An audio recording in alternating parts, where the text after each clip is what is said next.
श्री शिवाय नमस्तुभ्यम। हर हर महादेव भक्तों, पूज्य गुरु जी ने अभी अपनी कल की शिव महापुराण की कथा में शुक्रवार दशमी के दिन किया जाने वाला एक चुटकी काले तिल का एक ऐसा विशेष उपाय बताया है जो उन्होंने आज तक अपनी किसी भी कथा में नहीं बताया है।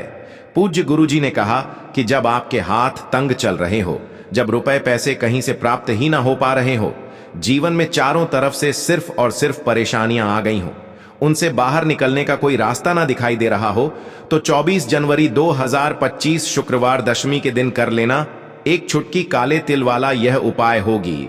हर मनोकामना पूरी मिलेगी, सभी दोषों से मुक्ति, इतना धन आएगा कि संभाले नहीं संभलेगा। माता लक्ष्मी जी और महादेव जी के आशीर्वाद से पूरे साल धन बरसता रहेगा। दोस्तों, जैसा कि आप सभी लोग जानते हैं कि 24 जनवरी 2025 यानी शुक्रवार को पड़ रही है माघ महीने की दशमी तिथि। और दोस्तों, यह वह तिथि है जो माघ महीने में पड़ने वाली सबसे बड़ी और माघ महीने की पहली दशमी तिथि है, क्योंकि यह शुक्रवार के दिन पड़ रही है। और हमारे हिंदू धर्म में इसका बहुत ही बड़ा और विशेष महत्व होता है। पूज्य गुरु जी ने कहा है कि अगर कभी भी मौका लग जाए और माघ महीने की दशमी तिथि शुक्रवार को पड़ जाए, तो आप लोगों को सिर्फ और सिर्फ एक चुटकी काले तिल का उपाय तो अवश्य ही करना चाहिए, क्योंकि इन दोनों तिथियों का संयोग बहुत ही कम आता है। इसी के साथ दोस्तों, गुरु जी ने कहा है कि जब भी माघ महीने का शुक्रवार पड़े तो आप लोगों को सिर्फ और सिर्फ एक चुटकी काले तिल वाला उपाय तो अवश्य करना चाहिए। यह उपाय इतना खास है कि अगर आपने सही मुहूर्त पर सही क्रिया अनुसार एक चुटकी काले तिल वाला उपाय कर लिया, जो प्राचीन काल के समय का महाउपाय है, तो मान के चलिए दोस्तों, महादेव जी के आशीर्वाद से आपके जीवन का कितना ही बड़ा दुख हो, उससे आपको मुक्ति मिल जाएगी। आपकी कोई भी मनोकामना हो, मान लीजिए आप नौकरी की तैयारी कर रहे थे तो आपकी नौकरी लग जाएगी, आपका बंद पड़ा व्यापार चल पड़ेगा। और दोस्तों, आप जिस बीमारी से आप बहुत दिनों से परेशान थे, उस बीमारी से आपको मुक्ति मिल जाएगी। आपके जीवन में धन आना शुरू हो जाएगा, आपके जीवन में धन आने के नए नए रास्ते खुल जाएंगे। और मान के चलिए दोस्तों, फिर आपको किसी भी प्रकार की परेशानी का सामना नहीं करना पड़ेगा। इसीलिए दोस्तों, 24 जनवरी शुक्रवार दशमी के दिन आप लोगों को इस वाले उपाय को जरूर कर लेना है। भले ही आपने पूरे साल भर इस उपाय को ना किया हो, पर अगर आपने इस माघ महीने में पड़ने वाले दशमी के दिन अगर इस वाले उपाय को कर लिया, तो आपको इस उपाय को करने का वह फल मिलेगा जिसकी आपने कभी कल्पना भी नहीं करी होगी। इसीलिए आप लोग इस एक चुटकी काले तिल वाले उपाय को एक बार जरूर कर लेना, ताकि आप लोगों के हाथ से यह मौका ना जा सके और आपको इस उपाय को करने का फल मिल सके। दोस्तों, यह उपाय पंडित जी ने अपनी अभी की ही शिव महापुराण की कथा में बताया है, जो इस उपाय को आज हम आपको बहुत अच्छे से समझाने वाले हैं। इस वीडियो को देखने के बाद इस उपाय को समझने के लिए आपको कोई और वीडियो को देखने की जरूरत नहीं पड़ेगी। तो दोस्तों, इस उपाय को आपको कैसे करना है, कब करना है, कहां पर करना है, और उपाय को करते समय आपको किन किन गलतियों को नहीं करना है और आपको किन किन बातों का ध्यान रखना है, यह सारी जानकारी हम आपको इस वीडियो में देंगे। तो चलिए भक्तों, उपायों को शुरू करते हैं। अगर आप भी चाहते हैं कि महादेव जी का आशीर्वाद आप पर सदैव बना रहे, तो वीडियो को लाइक करें, चैनल को सब्सक्राइब करें और कमेंट बॉक्स में हर हर महादेव जरूर लिखें। और अपने फायदे के लिए, गरीबी दूर करने के लिए इस वीडियो को पूरा देख कर जाना। यदि आज आपने वीडियो को बीच बीच में से देखा, काट काट कर देखा, तो जीवन में आपको कभी सफलता हासिल भी नहीं होगी। देखिए दोस्तों, यह 24 जनवरी शुक्रवार दशमी का दिन यह इतना खास होता है, इतना महत्वपूर्ण होता है। देखा गया है कभी कभी बड़े बड़े पूजा पाठ अनुष्ठान से जो मनोकामना पूर्ण नहीं होते, वह 24 जनवरी शुक्रवार दशमी के दिन एक छोटे से उपाय करने से ही आपकी मनोकामना पूर्ण हो जाती है। अब हम समझते हैं इस वाले उपाय को हमें करना किस समय है। एक चुटकी काले तिल वाले उपाय को हमें माघ महीने की दशमी के दिन करना किस समय है। तो देखिए, इस उपाय को करने का जो समय है वह सुबह का समय है और शाम का समय भी है। अब देखिए, यहां पर हम मुख्य रूप से सुबह का समय नहीं बोलेंगे, क्योंकि 24 जनवरी शुक्रवार दशमी का दिन है और इस दिन प्रदोष काल के समय का बहुत महत्व होता है। बाकी अगर सुबह के समय भी करेंगे तो भी अच्छा होगा, उसमें कोई भी दिक्कत वाली बात नहीं है। तो चलिए जानते हैं इस विशेष उपाय के बारे में। लेकिन उससे पहले एक प्रार्थना, अगर आप इस चैनल पर नए हैं तो आप इस वीडियो को लाइक करें, चैनल को सब्सक्राइब करें और कमेंट बॉक्स में आप अपनी राशि या अपना नाम जरूर डाल दें, क्योंकि हम राशि से जुड़ा भाग्य भी बताते हैं और भाग्य में चल रही परेशानियों को दूर करने के लिए वह आसान से आसान उपाय भी बताते हैं। तो चलिए अब हम अपने सबसे पहले उपाय की बात कर लेते हैं। देखिए, इस उपाय के लिए आपको 2 दीपक लेने होंगे।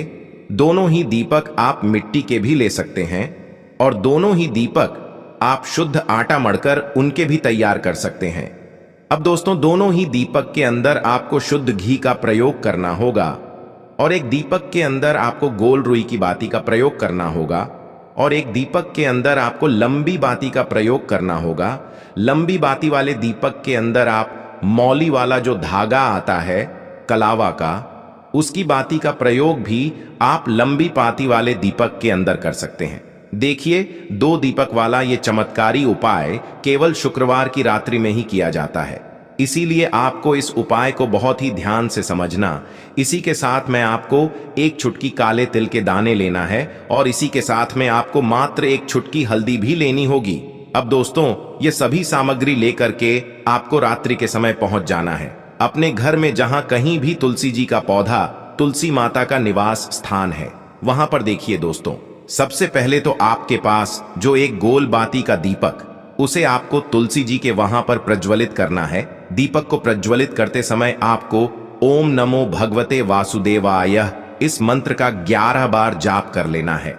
अब देखिए दोस्तों, आप जो 1 चुटकी काले तिल के दाने लेकर के आए हैं, उन्हें आपको अपने सीधे हाथ में रखना है और जो आपने गोल बाती वाला दीपक प्रज्वलित किया है माता तुलसी जी के वहां पर, उसके ऊपर से आपको इन 1 चुटकी काले तिल को गड्ढी की दिशा में घुमाना है। आपको अपना नाम और अपनी गोत्र को बोल देना है और फिर आपको इन काले तिल को उससे जलते हुए दीपक के अंदर डाल देने हैं। देखिए, काले तिल भगवान विष्णु के पसीने से उत्पन्न हुए हैं और जब भी हम यह दीपक नवमी की रात्रि में प्रज्वलित करते हैं तो इससे हमें हमारे कर्ज में राहत मिलती है, हमारे जीवन में धन प्राप्ति के नए नए मार्ग खुलते हैं, हमारा अगर कोई भी कार्य रुका हुआ है तो वह भी परिपूर्ण होता है। देखिए, गोल बाती का जो दीपक है, विशेषकर हम माता तुलसी के वहां पर भगवान विष्णु और माता लक्ष्मी के निमित्त प्रज्वलित कर रहे हैं। इस प्रकार से आपको ये दीपक प्रज्वलित कर देना है। अब जो आपके पास लंबी बाती का दीपक है, 1 चुटकी हल्दी है, तो इससे आपको लेकर के पहुंचना है अपने घर के मंदिर में। आपके घर के मंदिर में माता लक्ष्मी की जो भी प्रतिमा ही मूर्ति है, उनके सामने सबसे पहले तो आपको ये लंबी बाती का दीपक रखना है। फिर आपको दीपक को प्रज्वलित कर देना है। दीपक को प्रज्वलित करते समय आपको ओम महालक्ष्मी नमः इस मंत्र का जाप करते रहना है। अब दोस्तों, आपके पास जो 1 चुटकी हल्दी है, उसे आपको अपने सीधे हाथ में रखना है और इस 1 चुटकी हल्दी को आपको उस दीपक के ऊपर से 11 बार घड्डी की दिशा में घुमाना है और आपको ओम महालक्ष्मी नमः मंत्र का जाप करते रहना है और इस 1 चुटकी हल्दी को आपको उसे दीपक के अंदर डाल देना है। देखिए, 1 चुटकी हल्दी वाला जो दीपक है आपके जीवन से दुर्भाग्य को समाप्त करता है, माता लक्ष्मी की आपको कृपा प्राप्त करवाएगा, धन प्राप्ति के आपके जीवन में नए नए मार्ग बनाएगा। देखो, अगला उपाय है वो भी बहुत ज्यादा खास है। तीनों उपाय को आप जरूर सुनना, क्योंकि जो आपको अच्छा लगे वो उपाय आप कर सकते हैं। देखिए, इस उपाय के लिए आपको 2 हरी इलायची लेनी होगी। हरी इलायची आपको साबुत लेनी है, खंडित नहीं होनी चाहिए। और इसी के साथ में आपको मात्र थोड़ा शहद लेना है। शहद आपको मात्र आधा चम्मच या फिर उससे भी कम ले लेना है और इसी के साथ में आपको 1 दीपक ले लेना है। दीपक आप चाहे तो मिट्टी का भी ले सकते हैं और आप चाहे तो शुद्ध आटा मढ़कर उसका दीपक भी आप तैयार कर सकते हैं। इस दीपक के अंदर आपको मौली का जो धागा आता है कलावा का, उसकी बाती का प्रयोग करना होगा, यानी कि इस दीपक के अंदर आपको लाल रंग की बाती का प्रयोग करना होगा और इस दीपक के अंदर आपको शुद्ध घी का प्रयोग करना होगा। अब यह सारी सामग्री लेकर के आपको अपने घर में जो भी मंदिर है वहां पर पहुंच जाना है और आपको माता लक्ष्मी के किसी भी स्वरूप के सामने बैठ जाना है। अगर माता लक्ष्मी की फोटो है, माता लक्ष्मी की प्रतिमा है तो उनके सामने आपको बैठ जाना है। अगर माता पार्वती की प्रतिमा है तो उनके सामने आपको बैठ जाना है, यानी कि किसी भी माता के स्वरूप के सामने आपको बैठ जाना है। अब देखिए, सबसे पहले तो आपको माता रानी के सामने थोड़ी सी चावल की ढेरी बना देनी है, यानी कि थोड़ी सी अक्षत के दाने आपको माता रानी के सामने रखना है। उसके बाद आप जो एक दीपक लेकर के गए हैं, उस दीपक को आपको उन्हीं चावल के दानों के ऊपर रख देना है और फिर इस दीपक को आपको माता रानी के सामने प्रज्वलित कर देना है। देखें, इस दीपक को प्रज्वलित करते समय आपको ओम महालक्ष्मी नमः इस मंत्र का लगातार जाप करते रहना है। दीपक को प्रज्वलित करने के बाद आप जो 2 हरी इलायची लेकर के गए हैं, उसमें से एक हरी इलायची को तो आपको उसी दीपक के अंदर डाल देनी है और वहीं पर आपको कम से कम 21 बार ओम महालक्ष्मी नमः इस मंत्र का जाप कर लेना है। अब आपके पास जो शहद है और एक हरी इलायची है, उसे सीधे आपको लेकर के पहुंच जाना है। भगवान शिव के मंदिर में पूज्य गुरुजी ने बताया है कि यह उपाय आपको सिर्फ और सिर्फ शाम के समय ही करना होगा। शाम को जब भी सूर्यास्त का समय होता है तो उस समय आपको यह उपाय करना है।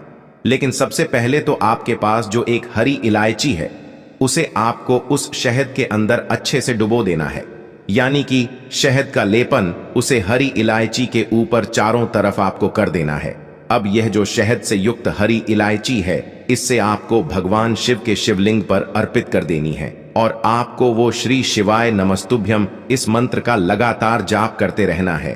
फिर इसके बाद आपको एक लोटा जल भी अपने साथ लेकर के जाना। तो यह एक लोटा जल भी आपको धीरे धीरे शिवलिंग पर समर्पित कर देना है और आपको श्री शिवाय नमस्तुभ्यम इस मंत्र का जाप करते रहना है। फिर इसके बाद आपको अपने घर आ जाना है। इस प्रकार से आपको ये उपाय कर लेना है। तो चलिए दोस्तों, जान लेते हैं गुरुजी द्वारा बताए गए दूसरे उपाय के बारे में। देखिए, इस उपाय के लिए आपको लेना है 11 चावल के दाने। गुरुजी ने कहा है चावल के दाने खंडित नहीं लेने हैं, बिल्कुल साबुत होने चाहिए। उसके साथ में आपको लेना है एक बेलपत्र। बेलपत्र का भी एक नियम है, अगर आपके पास बेलपत्र नहीं है तो आप शिवलिंग से उठाकर उसको पुनः शुद्ध जल से धोकर इस्तेमाल कर सकते हैं। इस प्रकार आपको बेलपत्र लेना है। इसके बाद आपको एक लोटा जल लेना है। अब ये सब सामग्री लेकर आपको जाना है महादेव के मंदिर में। देखो, अब आपको उत्तर साइड में खड़े हो जाना है और सबसे पहले आपको एक बेलपत्र अपने हाथ पर और 11 चावल दाने रखकर शिवलिंग के ऊपर अपना नाम और गोत्र बोलते हुए समर्पित कर देना है और ओम नमः शिवाय श्री शिवाय नमस्तुभ्यं का लगातार जाप करना है। अब आपको जो एक लोटा जल साथ में लेकर आए थे, उसे धीरे धीरे बेलपत्र और चावल दाने के ठीक ऊपर आपको समर्पित करते जाना है और शिव पुराण के मूल मंत्र श्री शिवाय नमस्तुभ्यं का 11 बार जाप करना है और अपनी मनोकामना बोलते जाना है। देखो, बस छोटा सा उपाय करना है, देखना एक दिन आपके सब काम बनने लग जाएंगे। गुरुजी का बहुत ही विशेष उपाय है। चलते हैं तीसरे उपाय की तरफ। देखिए, इस उपाय के लिए आपको एक तांबे के पात्र के अंदर सबसे पहले अपने घर से शुद्ध जल लेना है। फिर इसी के साथ में आपको मात्र थोड़ा सा शहद लेना होगा। शहद आपको आधा चम्मच या फिर उससे भी कम लेना है और इसी के साथ में आपको एक प्यारी सी बेलपत्र ले लेनी है। बेलपत्र यदि आपको नहीं मिल पाती है तो भगवान शिव के शिवलिंग पर चढ़ी हुई बेलपत्रों को आप पुण्य शुद्ध जल से धोकर के उपयोग कर सकते हैं और बेलपत्र जो है वह कहीं से भी कटी फटी खंडित नहीं होनी चाहिए। अब ये तीनों सामग्री लेकर के सीधे आपको पहुंच जाना होगा भगवान शिव के मंदिर में। ये उपाय सुबह से लेकर के शाम तक किसी भी समय कर सकते हैं। देखिए, सबसे पहले तो आपके पास जो शहद है, उससे आपको अपने सीधे हाथ की छींटी उंगली के जो पास वाली उंगली होती है, अनामिका उंगली, उसमें थोड़ा सा शहद आपको लेना है और इससे फिर आपको शिवलिंग पर जहां माता सुंदरी का स्थान होता है, वहां पर आपको ओम का निर्माण करना है। लेकिन जलाधारी के बिल्कुल बीच में जो स्थान होता है, उससे माता अशोक सुंदरी का स्थान कहते हैं और इसी स्थान पर आपको शहद से ओम का निर्माण करना है। अब दोस्तों, आपके पास जो एक बेलपत्र है, उससे आपको अपने सीधे हाथ की हथेली पर रखना है और महादेव से आपको अपनी वह विशेष मनोकामना, आपके जीवन में जो भी संकट चल रहे हैं, जो भी समस्याएं चल रही हैं, जो भी जीवन में दुर्भाग्य बना हुआ है, आप अपने किसी भी कार्य में सफल नहीं हो पा रहे हैं, तो जिस भी प्रकार की आपकी समस्या है उसे दूर करने के लिए आपको महादेव से प्रार्थना कर लेनी है। और फिर यह जो एक बेलपत्र है, इससे आपको शिवलिंग पर माता अशोक सुंदरी वाले स्थान पर समर्पित कर देनी है। देखिए, जहां पर आपने ओम का निर्माण किया है उसी के ऊपर आपको ये बेलपत्र भी समर्पित कर देनी है। देखिए, बेलपत्र की चिकनी साइड का हिस्सा शिवलिंग से स्पर्श होगा और इसकी जो डंडी है वो आपको जलाधारी की ओर रखनी है। पत्ती वाला भाग शिवलिंग की तरफ रहेगा। इसी प्रकार से आपको यह बेलपत्र समर्पित कर देनी है। अब दोस्तों, आपके पास जो एक जल का पात्र है उसमें से थोड़ा सा जल तो आपको बेलपत्र की जो आगे वाली पत्ती है उस पर आपको समर्पित करना है और आपको श्री शिवाय नमस्तुभ्यम इस मंत्र का जाप कर लेना है। फिर उस पात्र के अंदर जो जल बचेगा उसे पूरा आपको भगवान शिव के शिवलिंग पर धीरे धीरे समर्पित करते जाना है और लगातार आपको शिव महापुराण के मूल मंत्र श्री शिवाय नमस्तुभ्यम इस मंत्र का जाप करते रहना है। गुरुजी ने कहा है कि जल आपको इतने धीरे धीरे समर्पित करना है कि जल समर्पित करते हुए आप कम से कम 11 बार श्री शिवाय नमस्तुभ्यम या फिर ओम नमः शिवाय इस मंत्र का जाप कर सके। फिर इसके बाद वापस आपको अपने घर आ जाना है। इस प्रकार से आपको ये उपाय कर लेना है। आप देखेंगे कि आपकी सभी मनोकामनाएं अवश्य ही पूरी होंगी। ये उपाय आपको अवश्य करने हैं। इस वीडियो में हमने आपको 3 से 4 महा उपाय आपको बताए हैं जो आपको शुक्रवार के दिन करने हैं।